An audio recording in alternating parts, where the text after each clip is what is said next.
everybody. This is AJ Capasso here. You are watching another episode of Talking with the Source. I'm here with my two best friends. Please introduce yourselves. Go ahead, Robin. Robin from Halfern Paranormal, or as AJ likes it, it's Robin from Halfern Paranormal. I'm talking with the source. Dude, he turned around in a chair last week, right? And he had a cat in his hand. Dude. I didn't add him to the screen quick enough because I didn't know he was going to do it. But anyway, too funny. Please, John, go ahead. Yeah, everybody. Jonathan Keyworth, JK47 Paranormal. Also host of Targeting with JK47. I'll send the link in the comments if you want to join the group. I got a big session planned for July 20th. I'm going to try to communicate with Bruce Lee. So that was the day he died. So we'll see if that works. So nice. Yep. Awesome. Well, guys, we have an awesome guest tonight. I want to bring him forward real quick. I mean, real quick though, let's just shout out one thing, man, because I'm super excited about this coming October. If you guys haven't heard, all the viewers, www.globalghosthunt.com. If you have a team or you are a researcher and you want to sign up and be a part of a global event where teams get together and we stream them live on multiple platforms for the whole world to watch, and it's basically live investigations at your choice of a haunted location of your choice, obviously, like I said, and it's going to be absolutely awesome. We had one in May, and now we're going to have one in October. It's going to be a yearly thing, so please come and join us. We have some amazing teams, amazing locations that are a part of it, and like I said, go to www.globalghosthunt.com. But Robin, introduce our guest. He is a member of the Warren Foundation, Ed and Lorraine Warren's Foundation, all-round nice guy, Bill Slevin. Awesome. Let's bring him forward. Hello, Bill. How you doing? Good. How you been? Good. Thank you for having me on. And he lives in Florida, which is a bonus. Good and bad. Well, Bill, the first thing I want to start off with is something that we always kind of start off with. Gives us a little background to everybody, but how did you get into the paranormal? What, pulled you forward into this field? Well, I've been doing this, actually investigating for about 35 years. When I was young, like we always say, it wasn't on TV. We didn't have TV shows, we didn't have internet back then, so it wasn't talked about a lot. I had some of my own experiences that I didn't know what they were. I was raised in a Catholic family, and you didn't talk about that too much. Everybody would think you were crazy or you were, trying to contact the devil or something. They weren't real too keen on it. But I'm an empath, and back then I didn't know what that was. So I knew I would go places and I'd have strange feelings. I'd feel energy, I'd feel emotions, but I didn't know what it was and why I was experiencing them. Kind of made me go and look and research. I would go to the libraries, find every book I could find anything I could, research. Trying to find people who did this was real tough back then. That's why it wasn't until 1989, I think it was, when I was able to go on an actual investigation. I mean, I went out on my own to like cemeteries and any abandoned places you could find or something that I could try to do some research, But like I said, it was the experiences I had that kind of kept me going forward and trying to learn about it. I wasn't just like, oh, I want to go find a ghost. I wanted to learn, what was real, why it was real, why was I experiencing this, what did I actually see? And that's what it kind of led me up until I went on my first investigation, which totally, an actual residential, which kind of changed my whole perspective of everything and took me on a completely different path with the residential cases. That's how I started. I just dove in, took a case and by myself, and the first one, man, was horrible. Like it smelled like rotting meat. I knew something was there, so I fought it like with what I studied and learned and what AJ helped me out with, and it was interesting. So you know what though? You know what? It's actually amazing to think of what it was actually like for Bill at the start, because when speaking for me anyway, and probably you too as well, when we get into this, the paranormal was already a thing. Whereas, I know that when I was a kid, if you were to like say to your parents or whatever, oh, I've seen a ghost, they'd be like, yeah, go and play, just go and play. They didn't want to know. So what it was like trying to get into it back then when it wasn't recognized must have been really, really hard, because we stepped into it now when it's something that's recognized and everybody's, watching it or following it or whatever. So it's a lot easier to do it at the minute. But back then it must have been really hard. Yeah, let me tell you, even now when I'm at conventions, I'm doing lectures at schools and libraries and everything. Sometimes my parents will show up if it's local, and then they're watching, and they come to me afterwards. When the hell did you do that? I said, like, you didn't know what I was doing because I couldn't really talk about it much. It was definitely tough, and there wasn't a lot out there. There wasn't that much to research. There wasn't that much on TV. What did you have? Movies every once in a while. You didn't, you had little things, but nothing like now. Now it's out in the forefront. And that's good and bad. I mean, let me ask you. No, you're right. It is. You're right. It is good and bad. One thing I was going to ask you was, wasn't the real craze of paranormal when it really started to kind of start kicking into the mainstream was when The Exorcist kind of came out? Wasn't that like a big time for this field? When they called it this. That movie like distraught everybody, and everybody was like everybody. I mean, not that the world accepted it right away, but it took time. But do you think that was kind of a turning point, maybe? Yeah, it was the start of that whole satanic panic thing that was going on, where once they saw that, it wasn't like a movie like a Friday the 13th or something, because it wasn't a monster.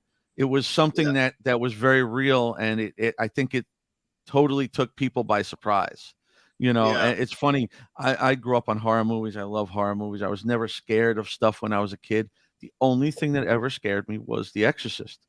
And go figure, now I'm doing this. I don't know how it led to that, but but yeah, no, it was definitely it was very different back then, but that was definitely, I think, one of the big starts of it, between that and the Amityville Horror and all that. It was a big, it started that whole craze that people didn't know what was going on, and because it wasn't on TV and people weren't talking about it, no one really knew what was real, what wasn't, and what to think, now, even with the TV shows, everybody watches the TV shows, and every sound in their house they think is something, Yeah.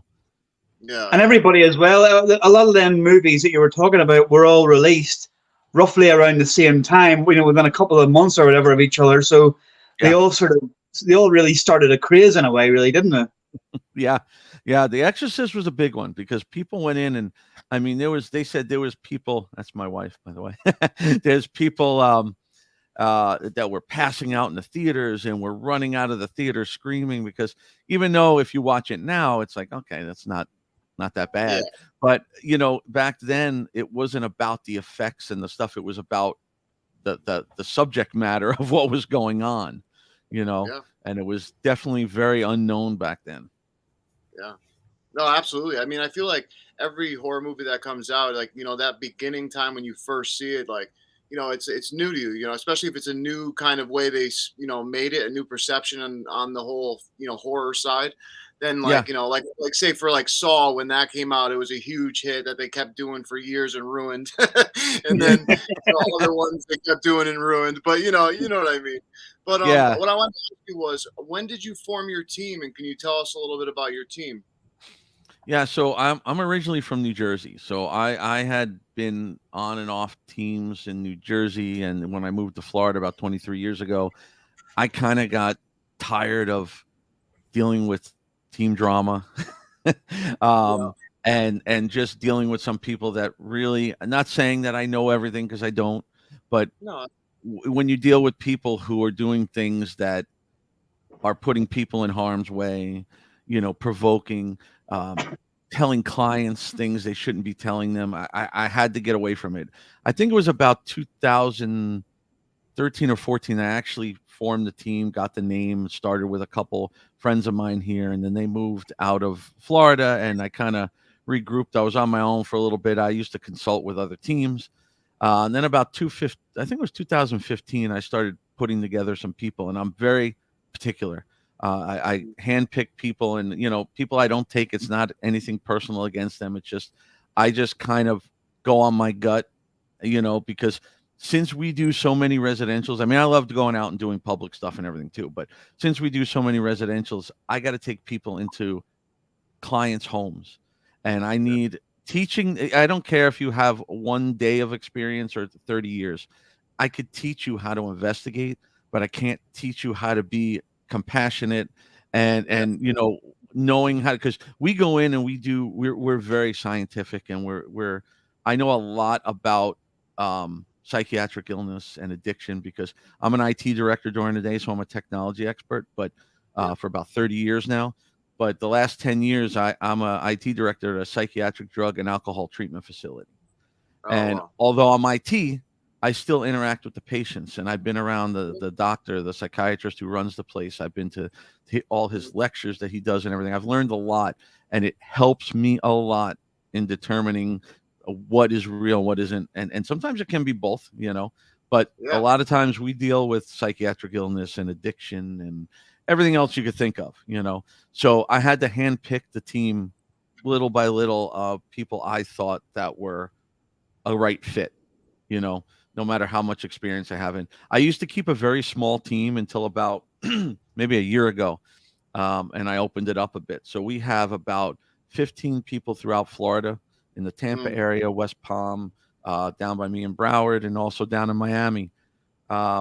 We also have a team now in Georgia, a team in Nebraska, and I have a girl that runs a team over in Italy, Greece, and the UK when she goes back and forth between them. Oh, wow. So we branched out a little bit. That is all, just a little. Just a little. But Yeah, Here's a quick question, though. I want to sort of tie in with what Bill was saying. I want to ask it before I forget, right? Sure. Do you think people that have like addictions to certain things, or people who suffer with like psychiatric stuff, do you think they're more susceptible to like Yeah. being the paranormal or see things, or do you think they're more because of their whole mannerism, their whole lifestyle and stuff, because of what they're going through? Do you think they're more susceptible to the paranormal? I believe so. In my experiences, I mean, not everybody that has an addiction or an illness it has something with them also, but I've noticed that more often they open themselves up. If they have an addiction to something, it's kind of opening their mind up. If they have an illness, it's opening their mind up, and things that come in are looking for people. What do they do? Like let's say demonic, which is rare, but yeah. it's there. And what do? They look to break somebody and oppress them, to be able to take them over. Somebody who has an illness or an addiction is already oppressed. They're easier to kind of take over and manipulate a little bit and convince them, but then again, on the other side of it, I really encourage people to learn about that stuff, because if you're doing residential cases and you go into a home and let's say you encounter somebody that's maybe schizophrenic and you don't know it because maybe they didn't tell you, or maybe they don't even know it yet, but they're telling you things. What are they telling you? I hear voices, I'm seeing things, everything that sounds like a haunting. And if you don't know any better and you go in and your mindset is, oh, it's definitely a ghost now, and maybe you get some weird reactions to your equipment or whatever, and you go and tell this person who has schizophrenia that they have a ghost in the house, you're going to seriously damage them because saging and cleansing or whatever you're going to do isn't going to take away their illness, and they're still going to hear them, and now they're going to think it's something evil. Yeah. It's No, dangerous. you're absolutely right. I mean, my father, he had schizophrenia. I mean, he was a very functional person. You would never know he had it.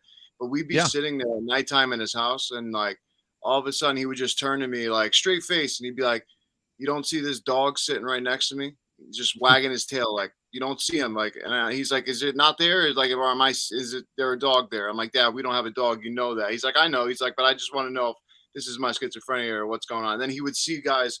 I would see him turn his head real quick as we're watching TV, and he would see somebody. I'd be like, "Dad, what'd you just see? Like, tell me the truth." He'd be like, "I just saw a guy walk in the kitchen, stop, look at me, turn, and walk through the wall." And I was like, "See," and now that makes me wonder, though. It's like, I understand mental illness, but Right. can these people really be seeing something and we diagnose it as just a mental health issue? Like, what if mental health issues really aren't just mental health issues? You know what I'm saying? Yeah. Sometimes, you know what I mean? Yeah. I'm Yeah, always like wondering. what if one part of their brain is more active than like a normal person, you know, and maybe it is, you know, connected to Yeah. the third eye, you know? Like That's the autistic thing. people. You know, they're very smart, and you would never, you know, people think of them as a disability, but I think they're the most smartest people in the world. Yeah. You know, Yeah. Absolutely. And I mean, that's the thing with mental illness. I mean, we don't know 100%. You know, we always tell people to go get a psychiatric evaluation, get medical evaluations, get yeah. everything tested and checked, because even if you have something wrong with you, getting on the proper medication and everything can bring you, you know, somewhat stable so that we can see what else is going on, because Oh sometimes it yeah. is very hard to determine. And how many times have you heard people say, I had a traumatic experience or a traumatic accident, and then all of a sudden their third eye was open and they Yeah. had abilities that they never had before. So what's to say it Yeah. can't happen from an illness all of a sudden kicking in? 'Cause some people don't have this illness until a certain age, and all of a sudden something just activates it.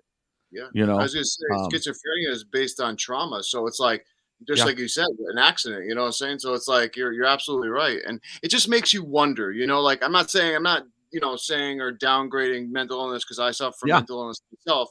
But the thing is, you know, it just makes you wonder. It's like if my dad's seeing what he's telling me he's seeing, it makes me wonder, like, you know, could it really be a spirit that he actually just saw walk through that wall? You know what I mean? Or is this a sure, dog spirit that was like sitting here wagging? yeah, No, like I have no clue, yeah, you know, but he actually says he physically sees these people, and that would scare the crap out of me. I mean, I don't know how he stayed straight faced, but I would have been crapping myself, man, to be honest. right.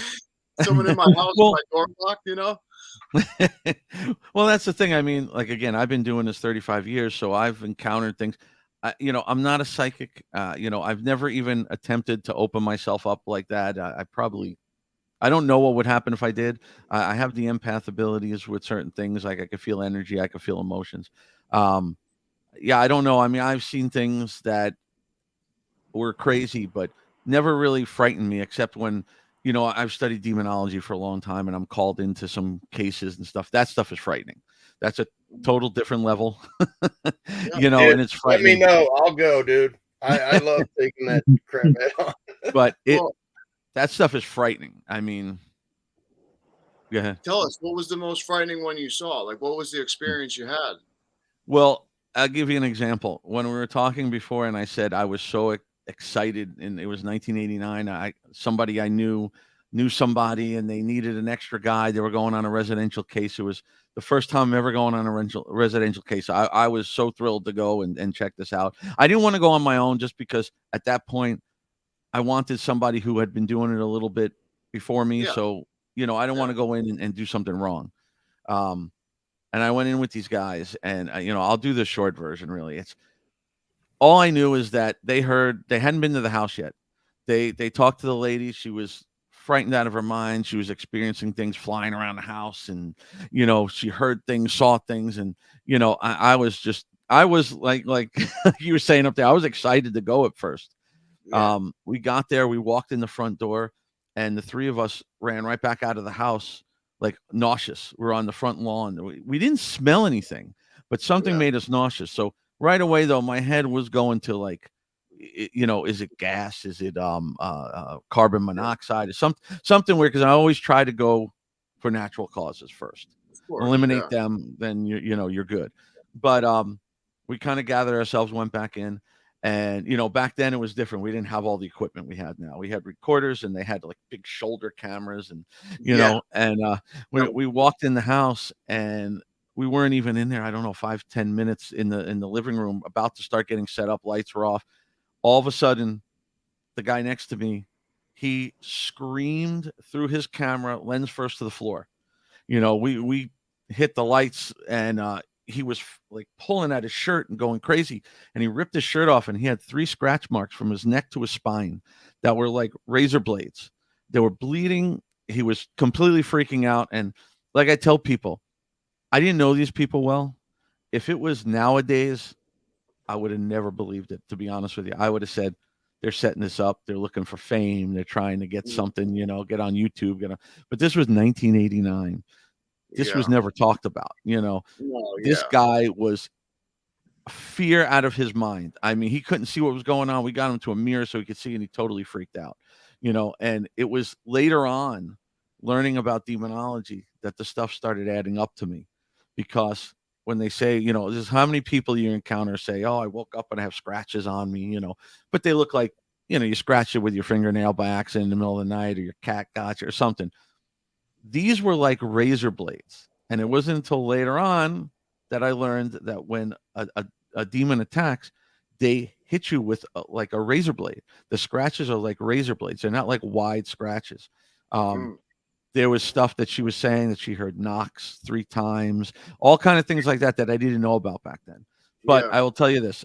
I unfortunately, once we got right out of there. And they went to get clergy involved. But because it wasn't my team, and then their other member wasn't sick anymore, and he went back with them, I wasn't there for the final part of that, but I do know that they brought a priest in that did a minor rite of exorcism on the home. Wow. And as far as I knew, it cleared everything out, and it was good. But that was like kind of like my turning point, because a lot of people would have honestly run for their lives after that and probably Yep. would have never went back, But honestly, I had a million questions after that, because I Oh, was yeah. so confused. Like, why did it attack him? Why didn't it attack me or the other guy? Why didn't it attack her all this time? Because she had never been attacked. The lady that was living there was an old lady. So it brought a million questions to my mind and kind of made me realize this was like my calling of what I needed to do, is help people, So, Yep. But as I've had other demonic cases, which are, like I said before, are kind of rare, but the ones I've been on, they're frightening because you never know what's going to happen. It's not like a normal haunting where you go in and you may hear something, you may see something move, something Yeah. may disappear, the basic things. You may smell something, whatever. But with this, after I saw him attacked, you never know what was going to happen. I've been knocked to the floor. I've been, it's you just don't know. And honestly, it is frightening. I don't want to say I'm excited to go when I get called into a case like that. I'm excited because I Mm. want to help the people, but Yeah. it's And catch also, the evidence. Yeah. yeah, it's definitely different. Yeah. See, No. on that note, though, Bill, if I can ask you, right? Sure. I mean, I've been in situations before where I've been pushed. I've been pushed. I felt the hand on my shoulder. There's been nobody there, and I've been pushed nearly to the ground. I've had things thrown at me. I've been hit. You know what I mean? But Right. that just wouldn't be any normal spirit that's trying to get your attention. That would be. I mean, obviously, it could be a bad-tempered one, but I'm not saying it's gonna go into the demonic sort. But there's obviously something not right when the spirit that's there is literally trying to hurt you rather than just get your attention. Yeah. That's where like the gray area is, and Yeah. it's nobody fully understands it, because most of the time, as most people know, spirits, they're not really there to harm you. Most of the stuff where they knock something off or they make a noise, they're kind of letting you know, hey, I'm here. Or they could be saying, what are you doing in my house? They could have lived there 100 years ago. Yeah. They're not really, I've never experienced them much there to harm people, but I have been in places, like you said, where I have been knocked down and pushed, and it it was never turned out to be anything demonic. So is it a really sorry, is there a really angry person that died? I mean, like they say, if somebody was, a cranky old person in life, they're going to be probably even more cranky in death. Mm. So Yeah, if someone was a murderer in life, then they're going to still have that intention in death, although they're not going to be able to carry through with right, it. You know what I mean? right, But see, right, I had this experience though, right at the cemetery where this spirit basically, through the spirit box, basically like was watching me from behind, and the spirits were saying through the spirit box how this guy was a bad guy. He was a robber from their time. It was a 1600s graveyard, where I live, and in Durham, Connecticut. And it's very active when you go to spirit box, and it's really cool to hear. But this spirit basically was kind of like a guardian, almost like trying to be a guardian, wondering why I was there, if my intentions were good or not. And Right. it actually followed me home and caused some psychological like attack, kind of towards me, just for a Right. little while, not crazy, but it was Yeah. almost like a warning. So I'm wondering, like, that gray area where it's like, yeah, something that's very negative energy that's really can hurt you, which I've experienced one time. And then you get either the asshole spirit, excuse my language, or you get the, guardian spirits, which seems in that it's almost like they just want to check you and see, like, Right. are you there for the right reason? Or if you're not, this is what, you get a little consequence or a slap. You know what I mean? It's like, it's Yeah. weird. It's a very weird situation. Yeah, and I'll tell you this, I've been pushed on a demonic case, and I've been pushed on just, even in a place, in a public place. Mm. And it is a little different. I mean, I was pushed one time to the floor, just like they pushed me, and I kind of lost my balance, and I went down, but Yeah. one time in a demonic case where I was pushed, I literally felt like somebody punched me in the chest, knocked me to the floor, and I went about 5 feet back. It was a little different, Mm.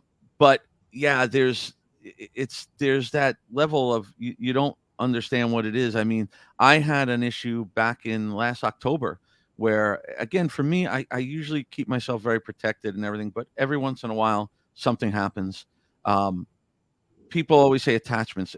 It can be an attachment, or something very negative can put its negative energy on you and Oh, kind yeah. of give you the same type of thing as an attachment. So like we were at I don't know if you ever heard of a place in West Palm called the Riddle House. Um, Yes. yeah. So the Riddle House I've been to many, many times. I work with a team up here. They're a great team called War Party Paranormal, and they get access to the Riddle House. And there's a thing called Yesteryear Village in West Palm. It's on the fairgrounds.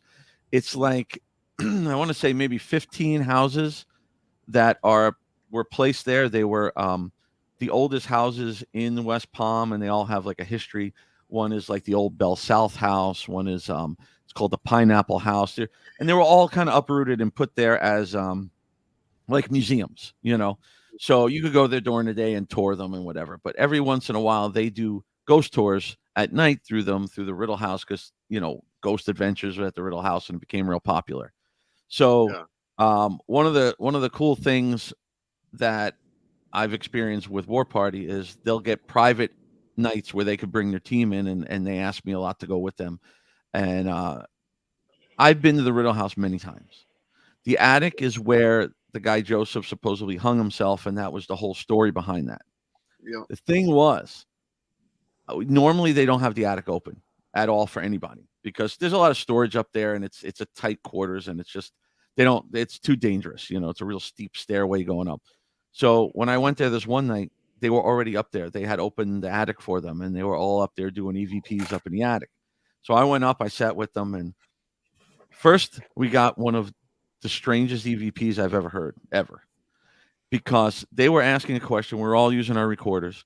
And the one guy, I think it was Joe, he said, he was directing it toward me. He goes, all right, so what I want you to do is this guy's never been up in the attic before, and he's got a new device. So what I want you to do is talk directly to him, right? And everybody hit their recorders, at the beginning. Everybody played it back. Mine, a little static here and there, nothing much. One guy played it back, and the voice actually talked over Joe asking the question. Wow. And it was clear as day, and it said, he's dead. Wow. So everybody was freaking out. We were going back and forth with this thing. It wasn't even a question of somebody not hearing what it said. It was so clear, one of the clearest ones I've ever heard. So, I kind of laughed it off. I'm used to this, I was a little nervous walking down those steep stairs. I gave everybody my equipment. I was holding on the railing because I don't need to be pushed down the stairs. I was about to say. Yeah, that worried me. It was, Yeah. I mean, really, it was like a staircase like this, and it was like, this wide. It was crazy. Yeah. From doing this work, anytime I'm at the top of a staircase, I literally try to like kind of start running down it because literally I have that feeling like something's gonna push me or something, It's That's real what I was weird. worried about. Jeff Slatcher said he has a photo of a negative orb that he wants to know if he could send to have an examined or whatever. Now, my personal opinion, I don't really do the whole orb thing. Yeah, well, let me Wait, your opinion on it. let me quickly explain that to you. So Jeff Okay. is one of he's a regional director for the Warren Foundation and part of the management team with me. And Jeff likes to come in and talk about orbs because he knows my feeling. I go out there, he's just being I was waiting for him. Yeah, I educate people all the time on orbs. And it is one of the big subjects for me about dust and pollen and everything. I've seen 3 true spirit orbs in my life. 3. 2 of them were on demonic cases. There he goes. Two of them were on demonic cases, and one was in just a regular case. And I try to explain to people, it's something very, very different. It is nothing like these things you see on cameras and stuff. Now, look, can something maybe be something? Sure, we don't know everything. You know what I mean? But I don't consider it even a possibility if I can explain it. And I know a lot about photography. I know a lot about electronics. And I know how the stuff is produced. A true orb, like I tell people, is an actual ball, an actual ball of energy that is supposed to be a spirit trying to manifest itself. And the one I saw on a demonic case, which literally you can feel the energy being pulled out of the room. Your hair will stand up on your arms and you can feel the energy. Even if you're not an empath, you can feel it moving in the room, coming from everything. And all of a sudden this thing formed and it was about this big, and it slowly kept growing until it was about this size. Right. And it was a 3D ball of energy. It was producing its own light. Like, it was almost like looking at a little mini sun. It had like little flares coming off of it. It moved extremely intelligently. It's completely different from what anybody sees on these video. I've been doing this 35 years. I know people 40, 45 years have never seen one. I don't know anybody who has absolutely captured what they know to be an orb on film. I wish I could say that, but you guys all know the best evidence is never captured. I mean, you could get some good stuff, but some of the stuff that happens sometimes, it's like, why was that not captured? That's why I don't trust like a lot of these videos. I'm like, well, why don't you go live? Do it live, and then you can prove to people that you were live, even though it's recorded. You can say, no, I was live at this time. What I saw is what you're seeing. Right. And I tell people, first of all, you'll see it with your eyes. It's not something you see on camera. The things you see on camera, you don't see them with your eyes because you can't see them because it's reflecting the infrared light from the cameras, which you can't see. And I don't do it to discredit anybody or to, I don't do it like that. I try to educate them. I'm in a lot of Facebook groups and I talk about this all the time. And I try to, I'm very, very, very nice to the people. I don't laugh at them, See, even my wife tries to convince me with a picture she has, and I'm not trying to discredit anybody, but I try to educate them because this way, when you capture something, you'll know a little more of what to look for, so again, could something I have to ask you, Bill, when you're in these groups, do you ever get kind of like annoyed when you see someone just put up a picture of like something random, like their backyard, and be like, do you feel anything? Yes. Do I feel anything? Really? Like, I'm sorry. Look, I have some great people on my team that can. I can't do a picture like that. I can't do anything like that. But the problem they have is, there's always, they just take a random picture. Can you feel anything? Well, I mean, I don't know what you're looking for, but yeah. The other thing is, the problem is you post that in a group and you're going to get probably a good 50 people that are going to come in and tell you the most ridiculous things you've ever heard. Oh, yes, that's your grandmother. She was coming through, and they need to stop that. There are psychics and then there are a lot of fakes, and okay, wait, he has a serious question now. Yeah, he has a serious question. He says, has scientists ever tried to reproduce an actual energy or come up with an explanation as to what it could be, taking the photography aspect out of it? Good question, because if orbs are energy, then surely science would be able to reproduce them for camera, so you would know exactly what an energy orb compared to a particle of dust or whatever would be like. Right. Yeah. But I've seen I those don't know. lightning balls like on TV. I've Yeah, seen they those do balls they of- do energy masses, but I don't know if anybody's ever tried it because again, the problem with I don't know. I mean, scientists, the problem with that would be is if they did something to rig something up that could pull energy into a ball, which I'm sure they have. Yeah. I'm sure somewhere they've done that. But still, how would that compare to an actual spirit pulling the energy from the room? I don't know if it would be the same thing. I don't know how it would look. I don't know, but I don't know. I mean, I know a lot of it, stuff they've done in parapsychology with things, but never a scientist trying to pull an energy ball, not that I Yeah. know of. I Well, mean, that you know gets what's into crazy like about- quantum physics and Yeah, that gets into look, really I- deep stuff. Yeah. I'm working on my PhD in parapsychology and metaphysical humanistic science, and I'm in Congrats. stages of it where we're learning, quantum physics, quantum mechanics, and it's all just insane, crazy stuff. I would Yeah, have it to is. think they've tried that, but I've never seen anything on it. Yeah. I wanted to ask you something. Now, light anomalies, right? That we Yeah. capture. I always had this theory that these light anomalies that we capture, especially the ones that are very intelligent, have a very unique shape to them, kind of morph almost like an ectoplasm type looking thing. I just have this theory that that is our consciousness energy, either a part of it or whatever that is the spirit or spirits traveling. Like whether they're, I always get this thing through the spirit box where they say they're floating, they're not walking. You know what I'm saying? Right, Like, right. wonder, like, is that light anomaly the consciousness energy of these beings or of these spirits of us human spirits, and we can manifest into this physical world, but it's not always easy for us to fully come into this physical world by vibration. Right. Yeah, it's possible. It's tough with light anomalies, It It really is. is because some of them, I want to jump right to, the lens flares and the lighting and the things because we know what it can do.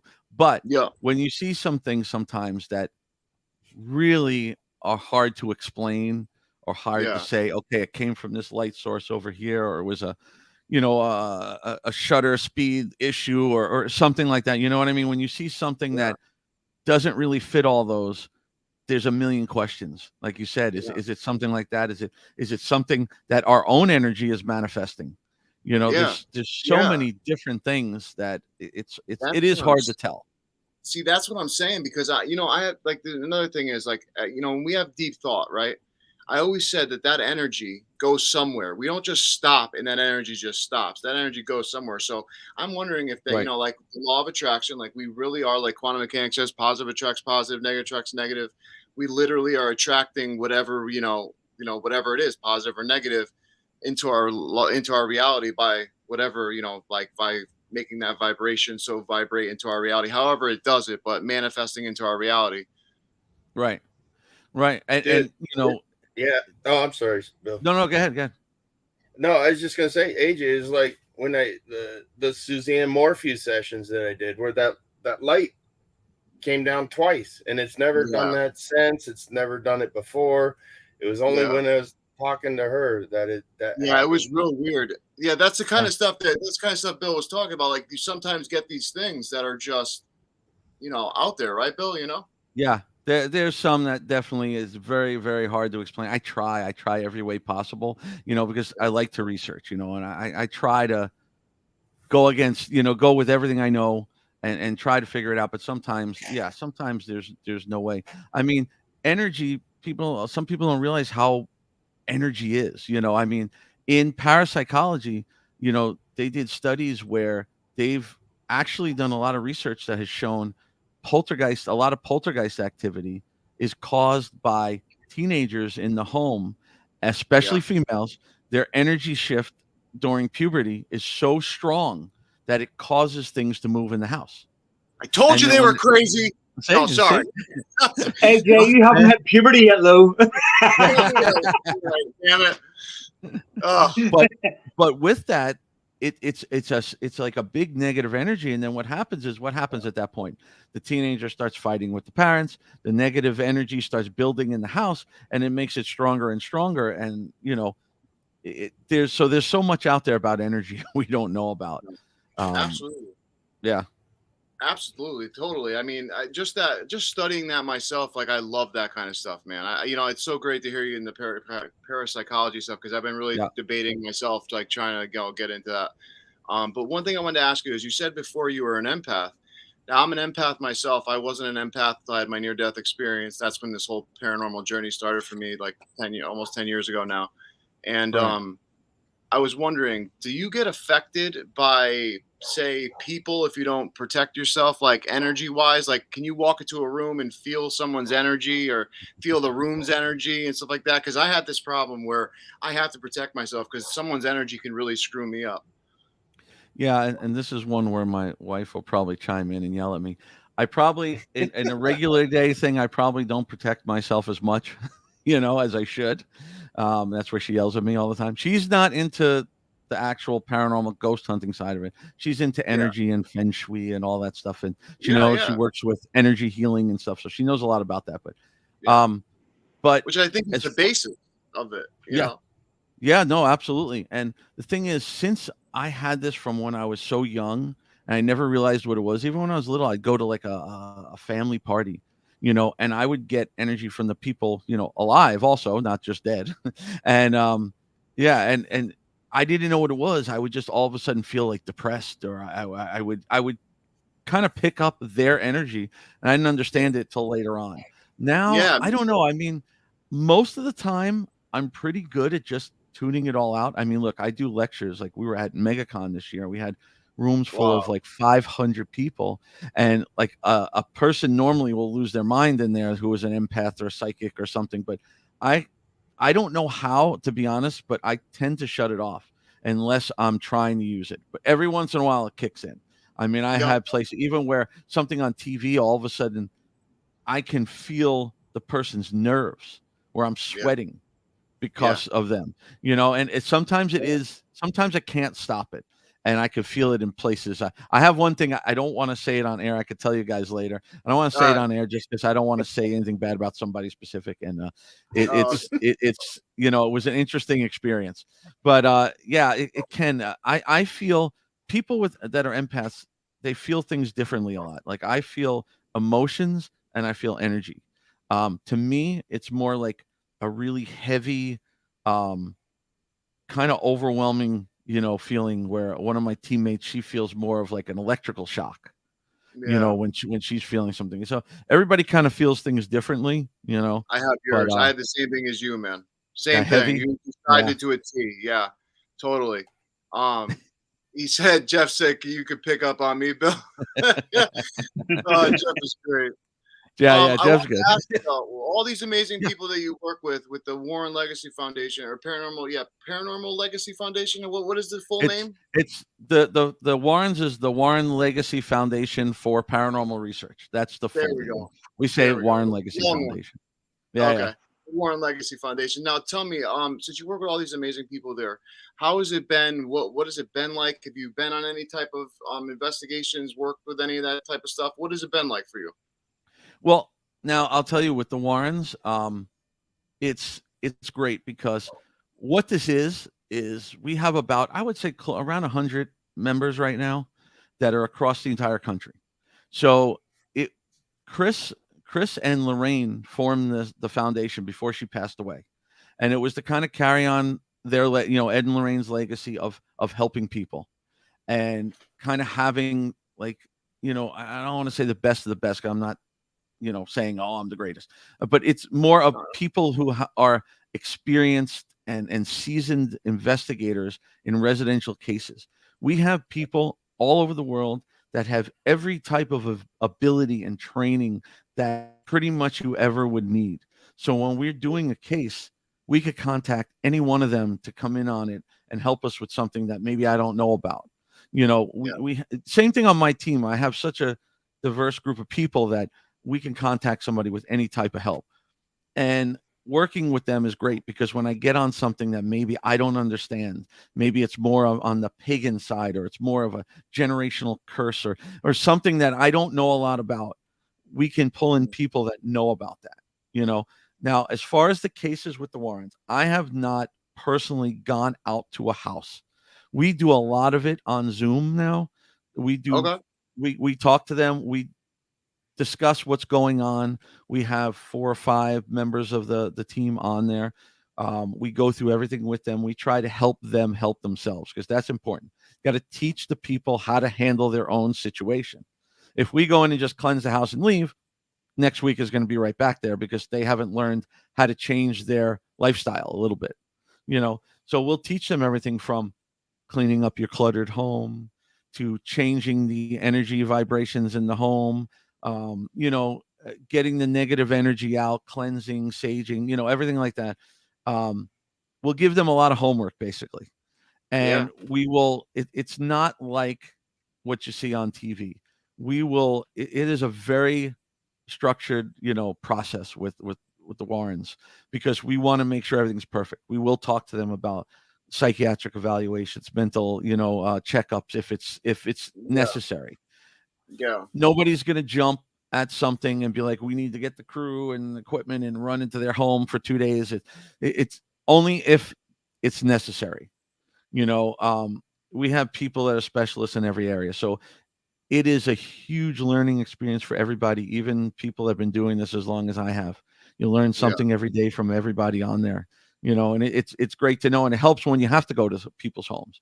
You know, like with my team, we do the thing on Zoom too, but we do go to people's homes, you know, probably a little more often than the Warrens, but it's been a great experience. And the people on there are really, I would say, the best of the best. I know people like to say there's no experts in this. That's another controversial subject. I see. Here's the thing. I agree with that statement, though. See, I don't believe there's any experts, but I believe there is seasoned people that have more knowledge than some people. And I believe that is different. I think that's a different aspect. Where I would say expert, I would say nobody truly knows any answers to anything really about this field. I mean, because we don't know until we die. But I know what you mean, though. What I tell them is, I do say that there are people I have worked with that have trained me from 30, 40 years ago almost, that I would call an expert myself. And the reason I say that is because everybody gets hung up on the word expert, and an expert really is just a person who has an authoritative knowledge in a specific subject. So like a doctor is an expert, but he doesn't know everything. He's got to send you to a specialist, you know. So it's kind of like the same thing how I look at it, you know. And so not total knowledge then, just a lot of knowledge in that. Nobody has that total knowledge. You put that. Yeah. The way you put that though was perfect, because I never thought of it that way, like expert and then specialist. Like I never, because in the mainstream mind, it's like an expert is an expert. You know what I mean? Right. So, right. Yeah, you can label everybody. You can label them as in how much knowledge they actually have. But like I say, as far as total and utter knowledge, you know, to me that there's more each day. So. Right. Well, and that's the thing, you know, again, it's the word, you know, everybody assumes like people like doctors and stuff are experts, you know, and they're experts in their field of the subject they know. But like I went to the doctor and I have this issue with my finger, you know, and they said they know what it is, but they need to send me to a hand specialist to fully check out what it is, because they don't have that specific expertise. It's just like you can be somebody who's been investigating for 40 years, but has never dealt with anything demonic. So they got to call in a demonologist or a demonology specialist or somebody that knows a lot about that in order to check it out and see what they think, you know, because they're not sure. So that's how I look at it. You know, I mean, I don't know why there's a lot of hangups on that word. Just it's as bad as saying I like the way you put it. You totally changed my mind on that word, because that made so much sense to me what you said, and it was so simple, but it just made a lot of sense. So I really like how you put that. Thank you. Yeah. See, I love learning stuff from people. Like from the most random things, I'll learn stuff like that. But it's such a great thing to learn, you know. And that's why I love having people on the show. Like I tell everyone all the time. It's just so amazing to meet everyone like yourself and to learn from you guys, whether something small or something massive, you know. Right. And when people ask me like, how do I get into this? What should I do? I tell everybody the same thing. Watch shows like this. Read every book you can find. I have I don't know if you can see it back there, but there's books everywhere back there. I read everything because you know what?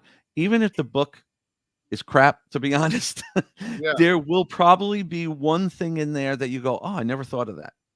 You know, and it's important. It is, I have books on everything. I have audio. I have so many audio books I listen to that I drive an hour to work every day. So I got those on. I'll listen to everything because sometimes it's just something simple you need to hear that maybe changes your mind of something you didn't think of, you know. It's always good to hear from everybody and learn from everybody. I learn every day from everybody on the Warrens, even from my own team members, you know. We all learn from each other. Amen to that. Yeah. Well, Bill, I wanted to ask you, would you come on again for us? Because there's so much more that we have to talk about. Unfortunately, we're coming to the hour right now, but I would love to have you on again if you wouldn't mind. Yeah, absolutely. Awesome. Anytime. Awesome. Look, hey, maybe we can get your team on next time too. Some people from your team. That would be awesome. Sure. We have we'll bring Jeff on too. Yeah. We'll bring Jeff on. Yeah. We, if you want, we can work something out and get like Jeff and other girl Stephanie I work with that are we're the management team of the foundation. And then I could probably also talk and get Chris and Joe Frankie, who worked with the Warrens for 40 years. They would gladly come on and talk. That would be amazing. That would be absolutely amazing. And we would love that. So that would be an honor.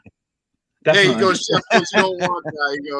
He goes, you just got to keep the mute button ready for him. That's all. Yeah, that's all right. That's all right. We got it handy. Yeah. And I'll tell you, my wife knows a ton about energy and all that stuff. I learn a lot from her on that stuff, you know. Yeah. So I'd love to have her on and do that too. She would love to come on. I mean, I love talking about energy and stuff like that. I think it's a really important part, like I said, a basis to all this. So I think it would be really awesome to hear, the knowledge. Yeah, I think a lot of podcasts, everybody's on just asking about ghost this, ghost that, and it's like getting into the actual specifics of it is even more interesting and better to learn from than just, I was out investigation and this happened, kind of, you know what I mean? Yeah, I love podcasts like this that you could just discuss everything because that's what needs to be out there. More of this because people need to learn from it, from everybody, you know? Yeah. I say is key. Yeah, I say all the time, this helps further others' research as well as it does ours. You know what I mean? We can learn from a beginner. I mean, it doesn't really matter how much years of experience, because you could say something to me and I could be like, wow, I'll discard the rest. But this one thing is just amazing what he just said, and it'll stick with me forever, you know? Like that expert. That's why we started Igor. Yeah. International Group of Researchers. Yeah, exactly. Yeah. That's how I came across the Warrens, because I was trying to start my own network to get people, because I get so many cases that are all across the country, and I will not throw them to somebody that I don't know, because I don't know if they just learned from watching Ghost Adventures and Ghost Hunters, and now they're running into people's homes thinking everything's a ghost. And I won't pass a client on to somebody like that unless I know who they are, you know? Yeah. Well, if you ever run anybody that needs help in Colorado, dude, I got you. Absolutely. Awesome. Well, hey, Bill, thank you so much. That'll be your UK branch. I'm part of the Ghost Club over there in the UK. Well, there you are. Yeah, that's the oldest club for it has like a lot of parapsychologists and everything on it. Oh, see, there's so much Get more me in. Right? Yeah. That is awesome. That's awesome. Well, hey, Bill, thank you so much for being on the show. We really appreciate it. It's been an honor, and we will I'll have Robin set up another time with you coming up, so we'll get you guys on. We'd love to have you all on. Yeah, definitely. Thank you so much. I appreciate you having me on. No, not a problem. Anytime. I'll speak to you, Bill. Probably this week, coming and arrange another date for it. Sure, absolutely. Not a problem. All right. Thank you so much. All right, thanks, Bill. Yes, thank you, Bill. Awesome, man. That was totally cool, man. I tell you what, there's so much more that we have to talk about with Bill. He's just super intelligent, super knowledgeable. I love, like I said, that expert thing is going to stick with me forever, because, I like how he put that, because normally, like I would always say, you hear me on this podcast a bunch of times, no one's an expert in this field, because even, I died, I didn't learn anything, you know what I mean? And all this stuff. So but I totally get what he's saying. Like, there's the expert word is, there's a specialist, all that type of stuff. So I totally get what he was saying. That's going to stick with me forever. So that's why I love this type of stuff. Just learning from people like himself, Stacy, Jeff, Colleen, everyone, Desiree, Bill's wife. Thank you guys so Nando. Yes, everybody. Thank you guys so much for watching. We really appreciate you. And we can't wait to get Bill and everybody on again, and hopefully a couple of you guys as well. But guys, anything else you guys want to input before we go?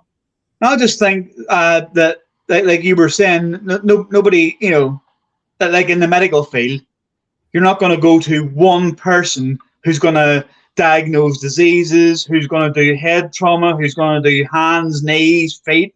Nobody's going to do it all. So everybody's going to be like an expert in their own little field, but nobody's an expert for all of it. So it's kind of the same in this, really. Yeah, absolutely. How about you, John? Anything before we go?